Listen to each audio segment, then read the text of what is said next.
Genesis House and the Friends in Recovery podcast are proud to bring you Answering the Call, the First Responder podcast. Join your hosts, Mike the Podfather and Jersey Ed, as they address the real issues in health and wellness for first responders. From physical and mental health to relationships and work-life balance, we leave no stone unturned. Answering the Call, the First Responder podcast is available on Facebook, Podbean, iTunes, and YouTube, as well as iHeartRadio. 24 hours a day, 7 days a week. Now, here are your friends in recovery answering the call.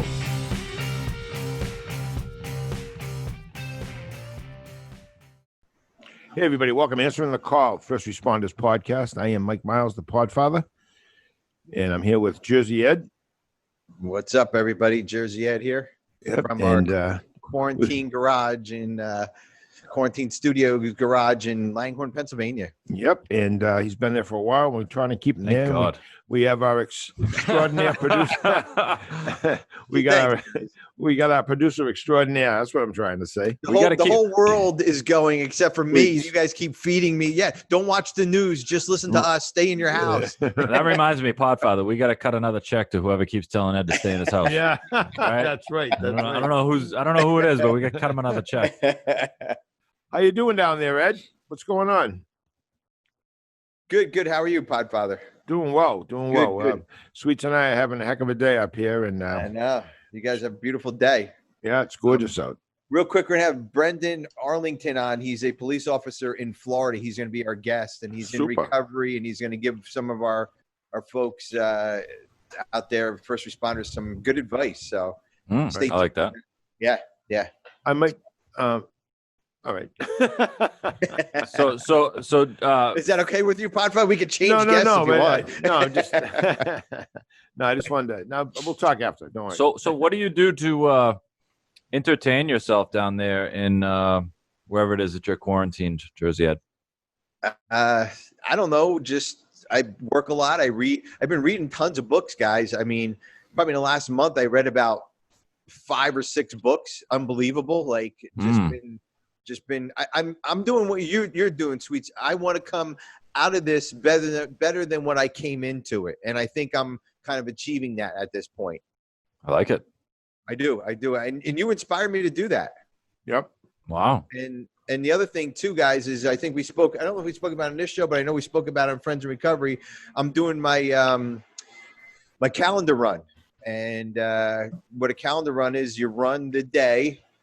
Whatever that day is, you run the miles of that day. So 1, 2, 3. So today's the 4th. So I'm gonna be running 4 miles. I ran 4 miles already today. So It's it's a challenge. So I don't know if I know I'll get through it, but it won't be easy. Let's put it that way. Yep. So that's what I'm doing. I'm doing a lot of driving. I have the calendar and I see how many miles I drive a day. But Yep. I got to be honest. I have not approached this probably as this epidemic I'm talking about as maybe as I should have, but I go out every day. I don't let it keep me in, and I like the fresh air. There's not a lot of traffic. I go to stores. I do wear a mask when I go into a store, but other than that, I'm just being the same old. I'm not. I've been seeing clients. I still run groups. I have accommodated people that want to do a session, whether it's through Zoom or FaceTime or just on the phone, whatever I can do. I run 2 groups, Monday and Tuesday nights up in New Hampshire. And I don't know. I really haven't changed that much. And so far, so good. Still healthy. So, well, I want to throw a little caveat in here because, Jersey Ed keeps referencing a comment that I made, which is that, I personally have taken a look at this situation and said, I need to make some changes. Sure. And that I need to take advantage of this time to address certain things that I haven't been addressing. I don't want to imply that everybody needs to take For some people, this is just a chance to just relax for a little bit. You know what I mean? And so, I don't want to make anyone who is not utilizing this time feel bad for not attacking it with the same motivation or vigor because like everybody needs different things. But I recognize with the with the quiet that this quarantine injected into my life, Sure. I recognized deficiencies that needed to be addressed. And you addressed them. We were talking earlier today, and Head you on. made quite a few changes. Which Yeah. Well, also, guys, our first responders are dealing with a lot more than just quarantines right now with everything going on in the world, and we They can certainly address are. that in a little bit. But so they have a different life. Also, then the first responders have a different life than we might have, because they're out there doing a lot more than what we're doing here in the studio. So, Podfather, real quick, how do you think policing is going to turn out after this quarantine? Do you think police officers will wear masks? Do they wear masks now? I know you have cop friends. I mean, what's your thoughts, and what would you do if you were a cop today, and you had to go out and do police work? What would you do, and what's your thoughts on it? Yeah, I mean, I'm still involved with a lot of, I do a lot of counseling and stuff with cops, and I worked the streets for 28 years. Believe it or not, I had myself and a partner, we got exposed to somebody with a really bad illness, and we had to go home and change and get checked out. This is many years ago, 20 years ago. But yeah, I mean, I would adhere to whatever the department was doing. If they want us to wear masks, which they're not, I don't see them wearing masks unless they're addressing somebody face to face. Yeah, I would adhere to whatever they're doing. But it's very difficult to communicate, I think. And if you're a beat cop, or you have a sector you have to drive around in and check things out, and you get to know the people and you have to interact with them. Yeah, I'm sure that they do have a mask that they must put on. But other than that, I don't think there's much change. Well, let's give out our number and our email address so we can hear from the police officers and firefighters and first responders out there. If you guys want to call us at 617-379-1163. Or email us at help@friendsandrecoverypodcast.com and let us know what your department's doing, or let us know what's going on out there for you guys. And also, you know what I haven't asked for in a while? Podfather department patches. Why don't we start doing that again? If anybody's out there, if they want to send their department patch out to us, we'd love to get more of those departments up on the air. And do you have one there? I have a few. Okay.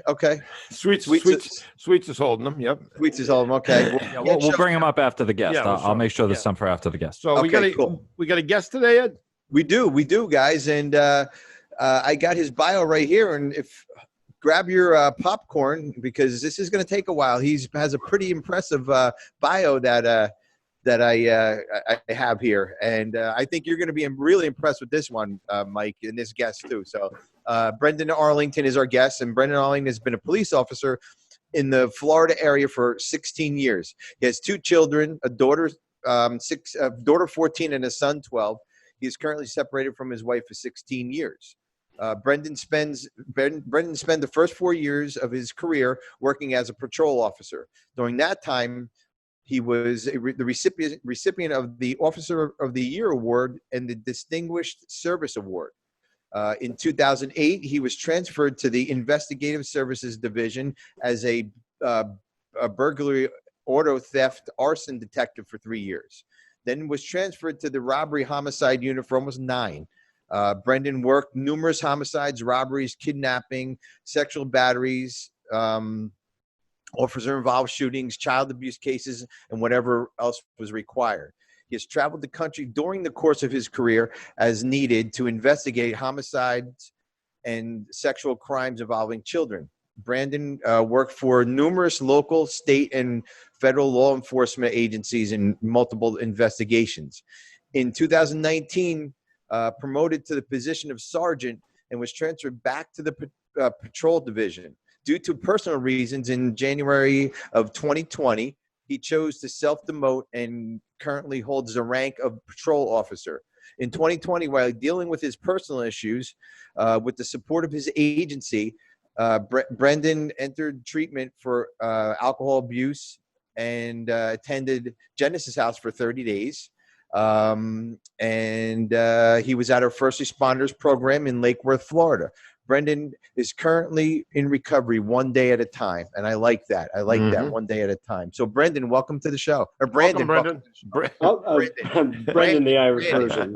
The E or an exactly. A. Or... You can't go wrong with Brendan or Brandon. Right, exactly. exactly. Saint Whole Brendan, family, right. whole family calls me Brian, so take your pick. That's even better, right? I'm Michael, and the family calls me Mickey. So, so that's quite an impressive bio you have there, Brandon. Is. And it's just, it just goes to show that I like the end of it where you self-demoted yourself because you had to take care of you. A lot of cops don't understand that. A lot of first responders think they have to take care of everybody first and put themselves aside. I have to have this position because I have to show these guys what to do, how to do it, because I have that ability to. But you said, you know what? I'm going to take a break here. I'm going to step down a little bit, take care of me. You're going to flourish. You're going to flourish because I guarantee that. So I commend you on that. Well, thank you. And it wasn't an easy decision. I mean, nothing ever really is cut and dry when it comes to something like that. But I had just come out of treatment at Genesis, and the decision to go there was difficult in and of itself. And I don't necessarily think it's specific to people in my field, but whatever chosen profession you're in, or whatever your life is, recognizing that you have a problem beyond your ability to deal with it is always going to be difficult. And it took a long time for me to come to terms with that. And my agency was exceptionally supportive, not just of me, but for any of our officers that found themselves in similar situations. So when I did my 30 days in treatment, and like anything else, it's not a one and done, no matter how much we might hope it to be. And I came back, and in the midst of some family issues, I mentioned in there that I was newly separated. And there's, I don't know, if somebody finds the rule book to all this stuff, by all means send it to me, because I'm kind of going off the cuff here, and I can't say that every decision's been stellar, but coming into a position where not only was I a police officer, but now I'm responsible for my subordinates. And, for anybody who's ever worked shift work, some people can fit right into it, like that square peg. I can tell you that midnights was not easy when I was in my 20s, and that was a long time ago. So there were a lot of factors that kind of played into it. Sure. And the biggest thing I have to say was recognizing that, shockingly, one time in a 30-day for me personally wasn't enough. I'd like, because it's easy to be in the cocoon. When you're in the cocoon, you're safe. It's a struggle no matter what. You're isolated from the rest of the world, your loved ones, and you can focus only on you. Well, you take what you have there, and then you throw it back into the real world, and the real world doesn't really seem to care whether or not you've taken time off. You have to catch up to it. So that was something I struggled with. And by the time I realized how bad the struggle was, it's like something right out of the big book from back, 80 years ago. And very quickly, I went back to my agency, and I asked for assistance yet again, and recognizing that, and it wasn't disciplinary by any stretch. It was something I chose to do. Good. And my agency was exceptionally supportive. I really can't say that enough, because, there is a, here they are now. Everybody's jumping up and listening. Like, oh, was that me? Did I put this thing on the PA system?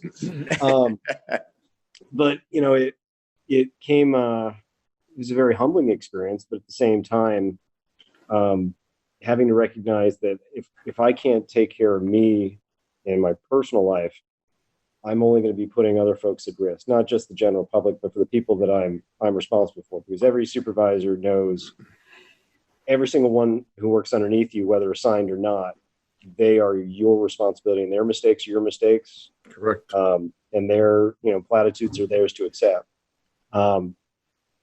So it ended up, I say now I'm halfway through the looking glass, and it's been a blessing. And also just to reconnect with my family and my children, which really was the biggest proponent. I mean, recovery comes first. We always say that. But recovery without hope is kind of lost. Mm-hmm. And, Absolutely.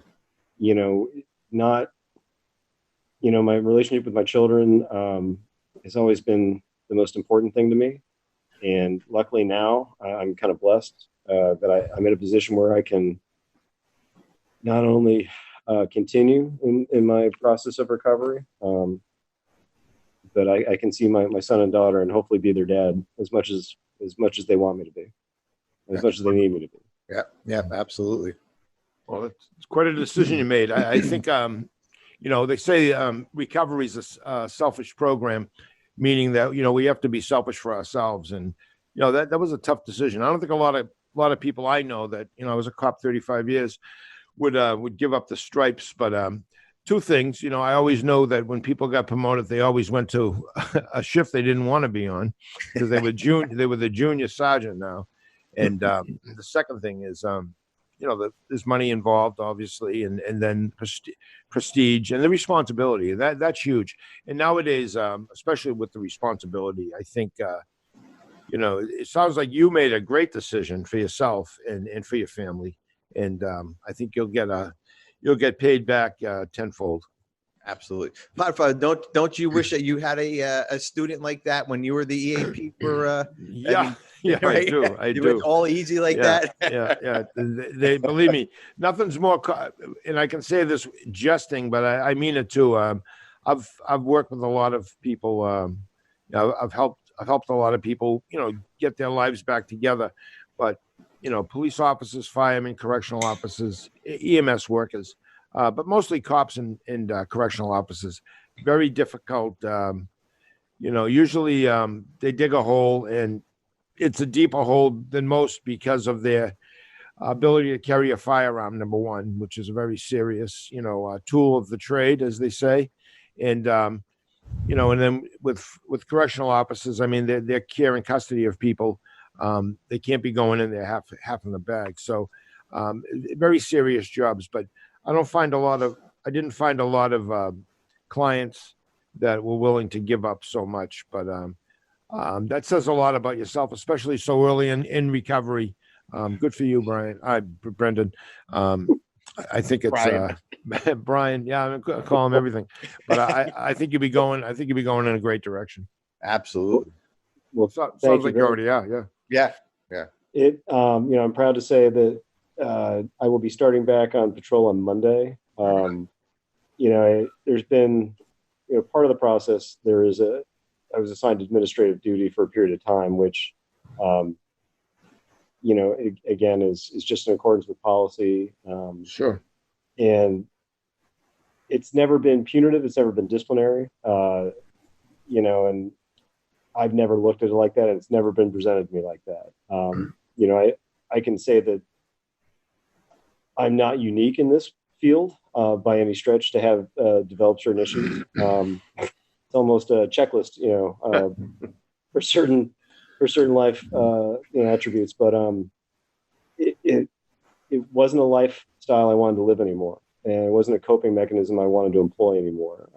We talk about rock bottom, and you don't know it's rock bottom necessarily until it's far too late. And I got as close. If there was another rock bottom, I got as close. Yeah, the one I hit was bad enough. Right. I don't know if that shovel's got any more shovel left to it. But yeah, no, it was a hard choice. But you mentioned about once you get promoted, hey, you go right back down to the bottom, right? Which was totally fine. But then if your head's not in it, and we don't live in a profession where you get to come in with your C game, right, a lot of times. Certainly. And guys, especially okay, finish your thought. We're going to take a break here. Oh, it just it's one of those things where you have to be on your toes, and it's easy to say that. It's another thing to do it. Well, we'll take a quick break here, guys. When we come back, we're going to talk a little bit about Genesis House, how, maybe a little bit about that, and a little bit about what's going on in the world today, because you must be having a little anticipation getting back out there and what's happening now. So, Podfather, you want to take us? Certainly. Answering the call, podcast for first responders. We'll be right back. Since 1992, Genesis House has been helping real people heal from addiction on their private recovery campus in beautiful Palm Beach County, Florida. Their family-owned program is accredited by the Joint Commission and offers detox and dual diagnosis treatment in a comfortable and confidential setting. At Genesis House, they focus on treating the underlying causes of addiction. Their comprehensive approach includes psychiatric care, individual and small group therapy, trauma healing techniques, and holistic care including yoga, massage, and animal-assisted therapy. After treatment, their clients enjoy the lifelong support of a nationwide network of Genesis House alumni. Call Genesis House today at 1-800-737-0933 to speak with someone who understands. Visit them on the web at www.genesishouse.net. It's time to start your journey to a long and successful recovery.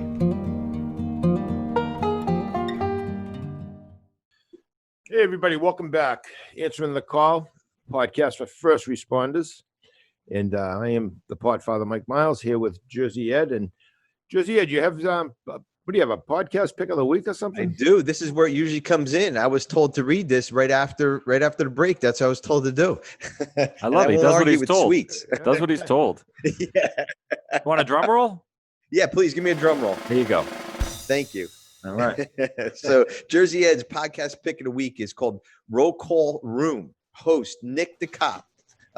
Nick the Cop started the Roll Call Room podcast to bring awareness to the growing epidemic of law enforcement suicides, PTSD, and mental health issues. They are pioneering the comedic approach to this epidemic. With over 90,000 listeners, this message is spreading across the world. Please help spread the message. Don't be a Steve. Make sure you listen. I don't know what that means, but they always say, don't be a Steve on the show. So you can find Roll Call Room podcast anywhere you get your podcast from, and on their website, rollcallroom.com.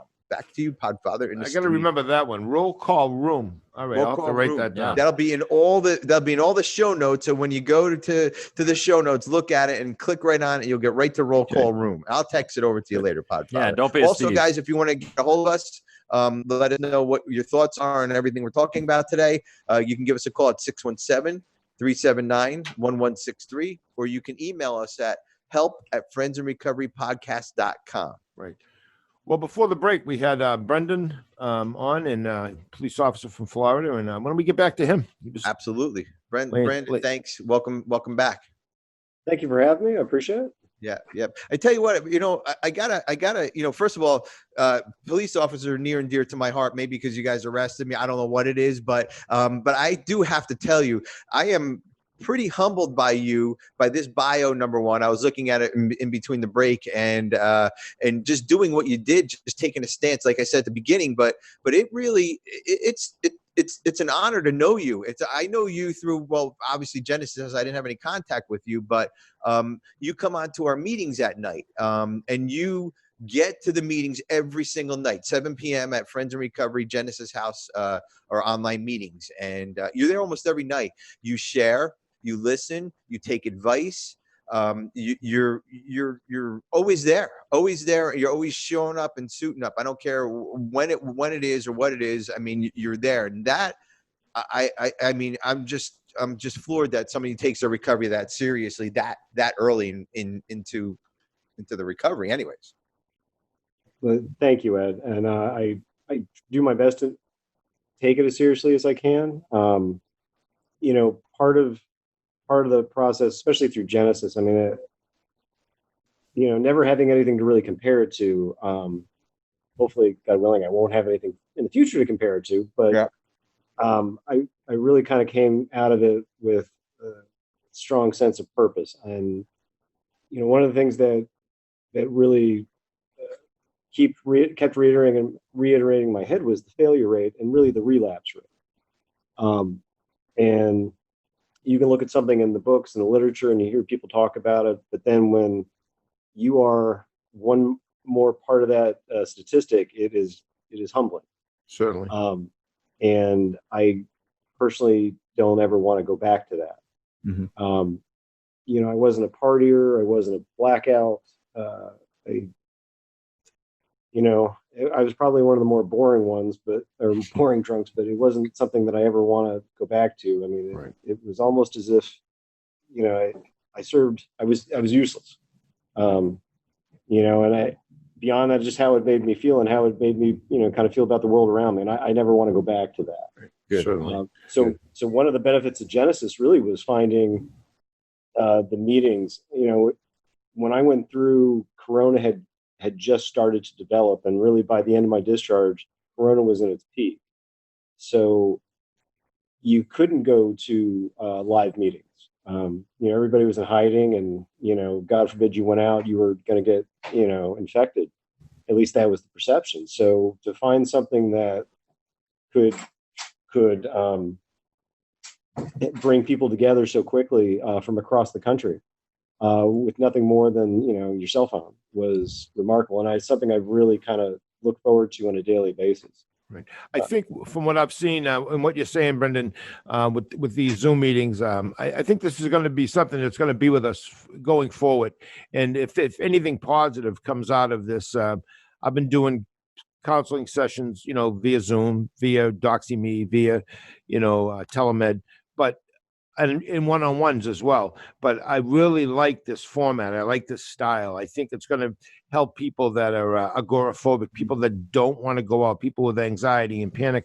When you can see a face, somebody you trust, somebody that's helping you, meaning your therapist or your sponsor, but you can actually see them or be part of a meeting without leaving the confines of your house. I think it's just very, very important to think. I think it's going to be very popular going forward. What do you guys think of that?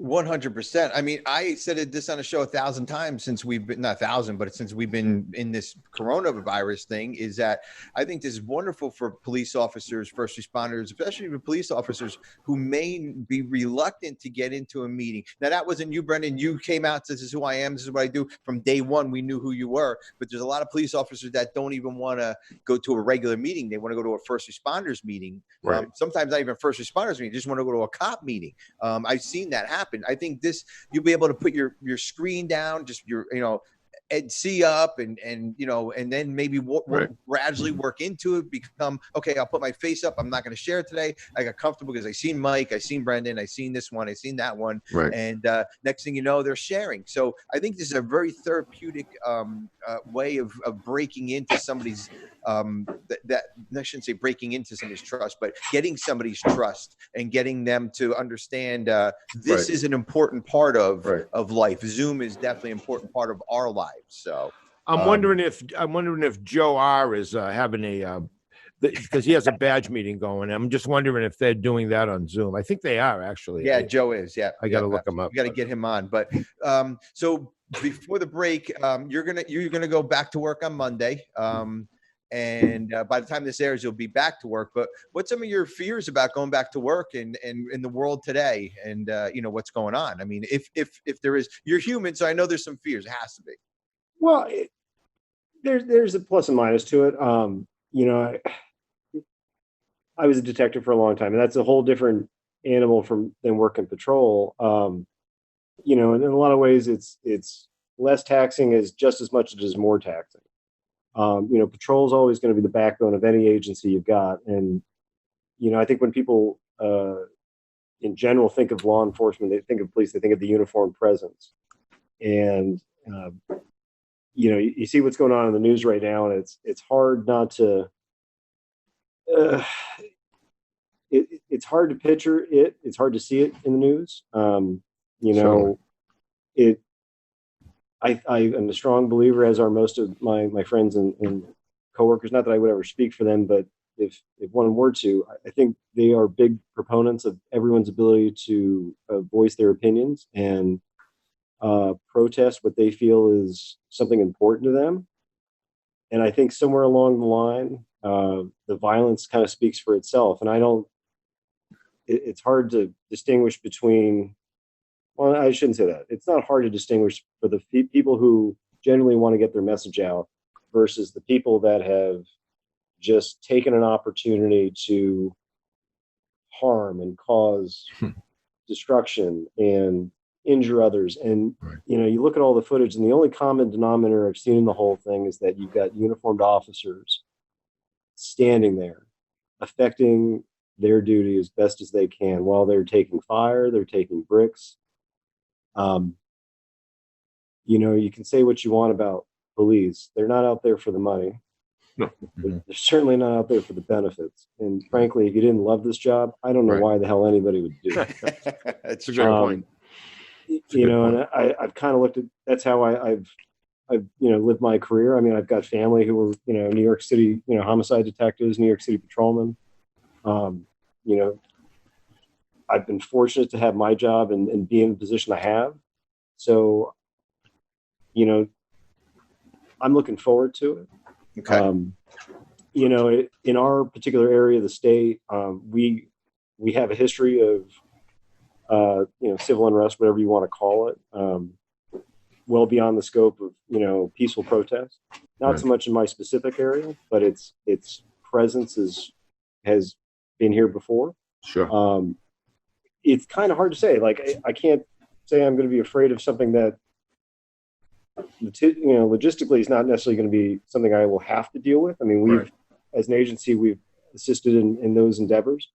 But if you're going to be afraid of any given day at work, you're not going to leave your house. That's right. Mhm. Yeah. I've had worse situations, going out for a cup of coffee, and next thing I know, the whole situation goes sideways. Right. Well, that's the You thing. know, that's just the Sure. Nature of the beast. I mean, Sorry? being a cop, you know, I've gone into, you know, to a store to get a pack of gum, and the guy was being robbed. The store is being robbed, and next thing you know, I'm chasing a guy, and you know, I'm involved in a foot chase without my radio. Left the radio in the car, my portable. Like, what the hell, you know? And you know, the guy blew a sneaker. Luckily, I would have never caught this kid. He was like a freaking track star, but one of his sneakers fell off, and he tumbled in the street, and I look like a hero. You know, and I got him down, and yeah, so I'm the big hero, you know. But you know, there was a little bit of help there too, because you never know what you're walking into, and you know, you can go to work and have a perfectly quiet night, or other nights you can go in and all of a sudden all hell breaks loose. So that's a good point. Hey, we're winding down here. Ed, you got anything left? Yeah. Well, real quick, Brandon, I just want to just Brendan, Brian, whatever your B, we'll call you Bill B. All right, I'll take it. So who was your therapist at Genesis House? Well, I benefited from having two. I actually had Dr. Philip Malone, Good, and Mr. Stephen Adams, who Two of the both best. were. Oh yeah, they were absolutely the best. Absolutely. You know, Phil was my counselor the first go around, and like I said, when I was there, Corona had just started to peak, so he was gone for I took a sabbatical from Genesis for a couple of weeks before I came back, and then I had I had Steve, and by the end I had both of them. Maybe I was the project child, I don't know, but you know, I mean, really between the counseling staff and the techs, it was truly a positive experience, because you're not a number. I mean, when I first thought of going to treatment, I pictured One Flew Over the Cuckoo's Nest. It was going to be concrete walls, you know, metal beds and orderlies.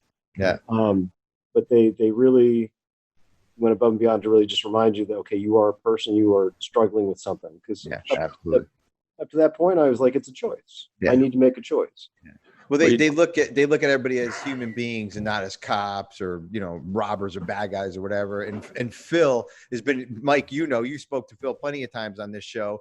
Phil is a wonderful, wonderful person. I mean, he's just Real asset. He's just an amazing guy down there that you probably learned so much from. And Steven's been with us God knows how long, and another great therapist. But that's about, we're gonna have to wrap it up here real quick, and just wanted to get your take on them, which I knew was going to be good anyways. But Brandon Arlington, thank you very much for coming on the show. We really appreciate it.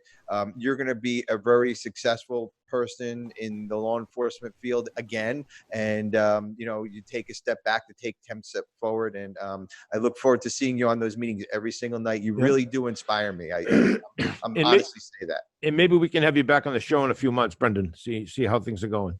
My pleasure.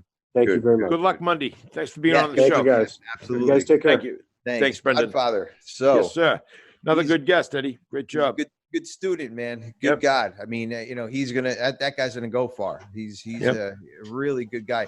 I see him on the meetings at night, and he just listens and he takes in the information and he wants to learn, and the questions he asks and the problems that come up in his life that he poses out to everybody, and he listens to the feedback. It's just amazing. I know his recovery is amazing. It really is. So I would love to have him back on the show. So. Well, like he said when he started out, one day at a time, and you got to keep that in the forefront, because this is not an easy program. It's not easy to stay sober. It's not easy to get away from a way of life that we're so used to. And for me, it was when things were good, I wanted to get fucked up, and when things were bad, I wanted to get fucked up. There was no rhyme or reason.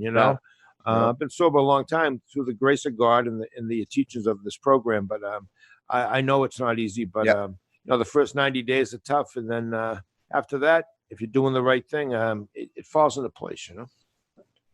Absolutely.